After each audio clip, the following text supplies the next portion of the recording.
abdominal ventral, ¿sí? El estómago sigue esta curvatura que estamos viendo acá, que la curvatura mayor puede llegar a contactar cuando está bien dilatado, cuando está lleno, sí puede contactar con la pared lateral, ¿sí? Con la pared lateral del abdomen, pero ventralmente no tiene posibilidad de contactar por esta cuestión, ¿no? Ahí quedan partes del intestino grueso, del colon. Ya vamos a ver qué significa todo esto. Eso son partes del colon. Hay partes que están a dorsal, partes que están a ventral, partes que están a la derecha, partes que están a la izquierda, es decir, ocupan una gran proporción, una gran parte del abdomen, estas porciones del intestino grueso. Es ahí, en el ciego, en el colon ascendente, donde ocurre un fenómeno realmente muy parecido a lo que pasa dentro del estómago de los rumiantes, ¿sí? Ahí es donde se aprovecha gran parte de lo que ingiere el caballo, se aprovecha dentro del intestino grueso.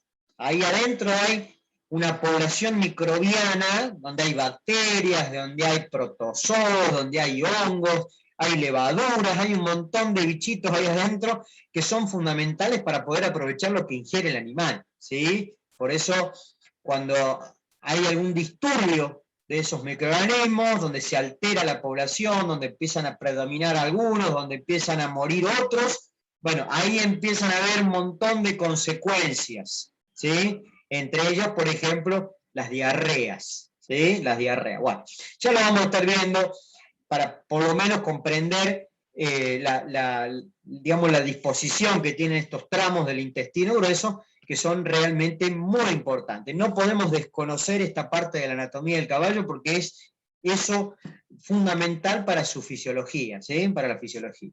Bueno, y acá estamos viendo en este dibujo del libro del Atlas de Popesco, una imagen caudal, donde se ha retirado la masa intestinal, básicamente, lo único que se dejó es el duodeno, la primera parte del duodeno, que se denomina duodeno descendente. No es porque baje, que se vaya hacia ventral, como pasa en el humano, sino que más bien se dispone hacia la derecha del plano medio. Y ahí estamos viendo la posición del estómago, ¿sí? La posición del estómago. Hacia craneal está el hígado, hacia craneal estamos observando el hígado, la cara visceral del hígado, la cara que mira hacia atrás del hígado es la cara visceral, y la cara que mira hacia adelante del estómago se llama cara parietal, es como que se entrecruzan las caras, ¿no es cierto? Cara visceral del hígado con cara parietal del estómago. Bueno, ahí se ve la curvatura mayor del estómago, se ha recortado, fíjense que está con el número 22, se ha recortado el aumento mayor se ha sacado, se sacó todo el intestino delgado, solamente quedó un pedacito del duodeno descendente, se sacó el intestino grueso, bueno, se sacó básicamente todo, y nos quedamos solamente con estómago, hígado, y esta glándula que en todas las especies también se posiciona de una forma similar, no tiene la misma forma, pero sí tiene una ubicación muy similar, que es el páncreas. Fíjense, el páncreas también está ahí vinculado al estómago y a la primera parte del intestino delgado. Queda ahí entre el hígado, el estómago, el duodeno, el páncreas, siempre va a estar en esa posición, ¿no es cierto? Está bien a dorsal, en la cavidad abdominal, y vinculado a los primeros tramos del intestino delgado, los primeros centímetros del duodeno, y también muy vinculado al estómago, ¿no? Estómago y al hígado. ¿Por qué? Porque lógicamente el páncreas y el hígado tienen que desembocar sus conductos en el duodeno descendente, ya dijeron ustedes cuál era la finalidad de eso, y por eso es que el páncreas siempre hay que buscarlo bien ahí, vinculado al estómago y a la curvatura menor, principalmente del estómago, y al primer tramo del intestino delgado. Acá no se alcanza a ver en este esquema, pero más o menos estaría por acá, así, más o menos por acá.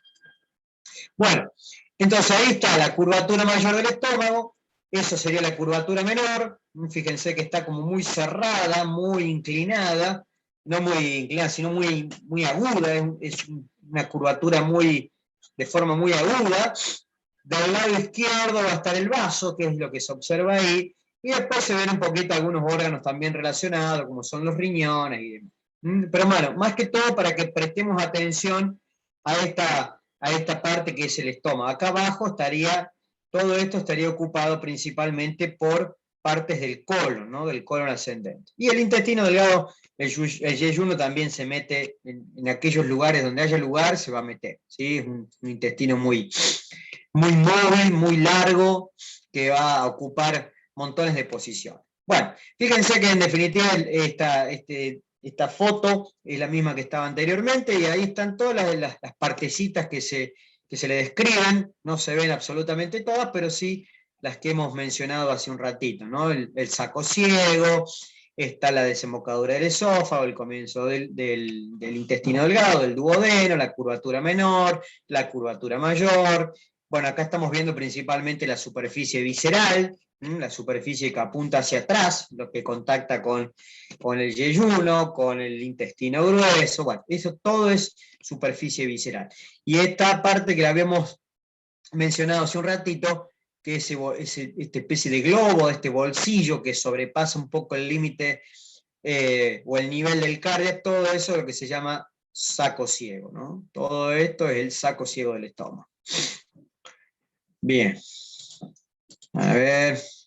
Y acá tenemos el estómago abierto y está bastante desituado un poquito, pero más que todo la intención de esto para reconocer, más allá que hay algunos colores que no son del todo normales, pero se reconocen fácilmente las dos partes de la mucosa. Acá está la desembocadura del esófago, esto es la desembocadura del esófago, y está el comienzo del duodeno, ¿no? Ahí están los dos orificios. Esto está abierto, estamos viendo internamente la mucosa.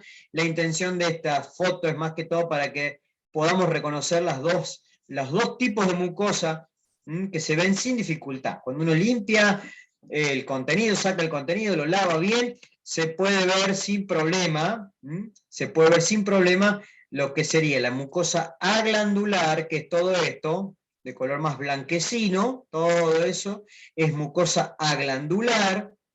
También se denomina en algunos casos la parte escamosa, ¿sí? La parte escamosa del estómago, y esta parte es la porción, ¿no es cierto?, con glándulas, que tiene un color más bien rosado, rojizo. Se distinguen perfectamente. Inclusive, voy a borrar porque me parece que lo tapé, se nota un borde, un límite muy evidente, que inclusive tiene un relieve. Todo ese borde que está marcado con el número 3 es un borde muy, muy fácil de identificar, que se llama borde plegado, ¿sí? Borde plegado, y es una característica típica del estómago del caballo. Bueno, en los cerdos también se describe mucho más chiquitito, en esa parte glandular y aglandular, pero en el caso puntual, donde uno tiene que recordarlo, ese borde plegado en el caso del estómago del caballo, que es un borde que me permite diferenciar o dar un límite entre la parte aglandular de la parte glandular, ¿sí? Que inclusive tienen distinto color, distinta coloración. Bien, borde plegado. También lo van a encontrar con otro nombre en latín que es bastante evidente. Ahí está, el nombre en latín. La traducción de esto es borde plegado. Margo plicatus significa borde plegado, ¿sí? Que ahí está en línea de puntos negras que me permite distinguir las dos mucosas. Fíjense, no tanto en este esquema, en esta foto, sino fíjense esto que está acá. Esto es una imagen endoscópica, de una endoscopía, en este caso es una gastroscopía, que eso también se usa mucho en medicina humana, ¿no? Te meten el endoscopio, te ven el estómago para ver si tenés gastritis, si tenés úlceras gástricas. Bueno, eso también se puede hacer en otras especies, entre ellas el caballo. Lo que pasa es que por ahí hay que conseguir un endoscopio que tenga una longitud bastante larga, ¿no? En general tiene casi como 3 metros de largo el endoscopio que se utiliza para poder observar la mucosa gástrica del caballo. Y a veces nota bien, más allá que posiblemente tiene muy poco contenido, fíjense todo ahí donde está marcado, esas flechitas rojas están marcando zonas ¿no es cierto?, de úlceras gástricas. El caballo también sufre de gastritis, como pasa también en un perro, en un gato, en el humano. Bueno, y eso puede ser también consecuencia de cuestiones de manejo, cuestiones de estabulación, también de la ingesta del forraje que no se hace de manera adecuada, de la cantidad de tiempo que el animal está comiendo. Bueno, tiene toda una serie de causas, ¿no es cierto?, por las cuales se pueden provocar estas gastritis iniciales y después pueden terminar en úlceras gástricas, ¿no?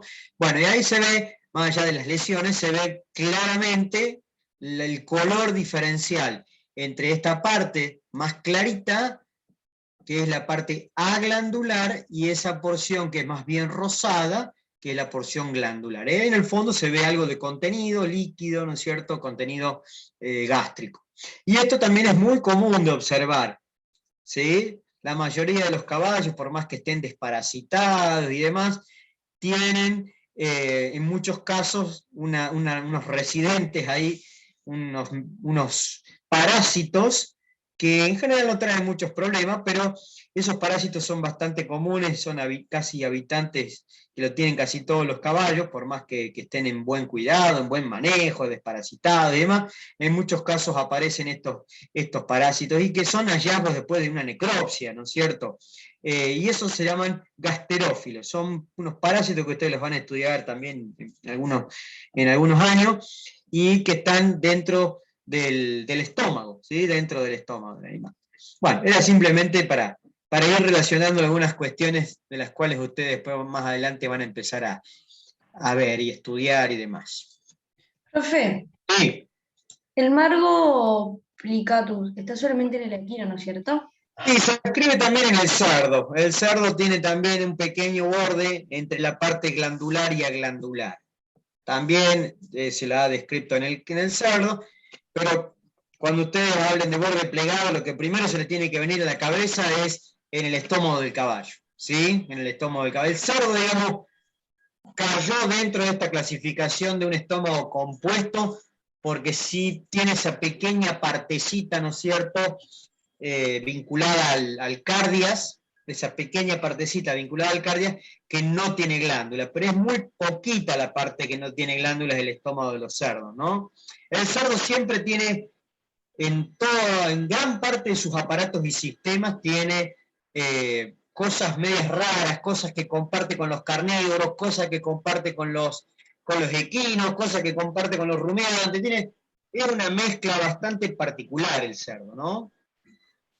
Ya lo vamos a estar viendo en distintos aparatos y sistemas, donde ustedes van a ver que tiene, pero esto es parecido a un carnívoro, y esto es parecido a un caballo, y esto es parecido a una vaca, y esto... Sí, el cerdo tiene esa particularidad, tiene esas cuestiones. Por eso es un omnívoro, también se puede alimentar también digamos, de alimentos de origen animal, de origen vegetal, aprovecha de todo, tiene un montón de cosas, inclusive los cerdos se utilizan también mucho como modelo, digamos, se hacen experimentos previos antes de pasar a etapas experimentales con el humano, en muchas cosas se hacen experimentos con los cerdos, tiene algunas cosas muy similares a la anatomía humana también. Bueno, es una especie bastante rara, ¿no? Bueno, ahí estamos viendo una disección, ¿no es cierto? Se ha abierto el estómago y también la parte inicial del intestino delgado de un caballo, donde se ve la mucosa gástrica, ahí se alcanza a ver, esto también está, el color no es el color real, pero bueno, ahí se ve la parte más blanquecina que corresponde a la parte aglandular, y esto que está más bien cerca del píloro es la porción glandular. Ahí se ve ese borde plegado, todo eso que estamos viendo, el borde plegado, una partecita del borde plegado. Y ahí se ve el orificio de salida que va a conectar el estómago con el duodeno, ¿sí? Esta primera parte es el duodeno descendente, no todo, ¿no? Pero un pedacito del duodeno descendente, y algo también interesante es ver estas estructuras que están ahí, esas pequeñas prominencias que están ahí en la mucosa del duodeno, que son los lugares donde van a desembocar los conductos del páncreas y del hígado, de los conductos hepáticos y y en los conductos pancreáticos, ¿no? Que también lo hacen de la misma manera, o al menos en el mismo lugar, que pasa en un carnívoro, o que pasa en una vaca, o en el humano, donde ahí desembocan los conductos que permiten que se libere bilis en el interior del duodeno, y que también ahí llegue lo que se llama el jugo pancreático, las secreciones del páncreas, para que ahí se facilite la degradación de determinados componentes de la dieta y que se puedan absorber a nivel del intestino delgado.